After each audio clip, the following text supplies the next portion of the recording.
అందరికీ నమస్కారం. జస్ట్ ఇప్పుడే Daaku Maharaj the first day first show Sriramulu థియేటర్లో చూసి వచ్చాను. నేను మామూలుగా ప్రమోషన్స్ తర్వాత నేను నా ఫిల్మ్ గురించి, నా సినిమా గురించి అంతా మాట్లాడను.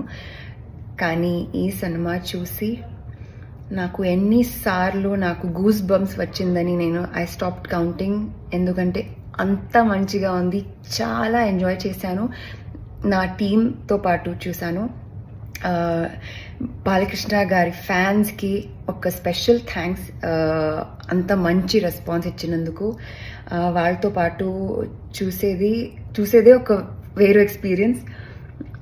Thank you so much for all your love and for your whistles and cheering, and I am so proud to have been part of such a fantastic film. అందరినీ thanks చెప్పాలి, అది నేను నా టీమ్ మెంబర్స్కి పర్సనల్గా చెప్తా. కానీ ఫర్ నౌ మీరందరూ please, I don't even have to say it, మీరు చూస్తారని నాకు తెలుసు, ఆ కాన్ఫిడెన్స్ ఉంది. అయినా కూడా I'm just saying, please go watch the movie. మీ సంక్రాంతిని ఎంజాయ్ చేయండి, సెలబ్రేట్ చేయండి ఈ సినిమాని. I'm just so happy. Thank you so much for your love. Thank you so much for your glowing reviews. Love you all.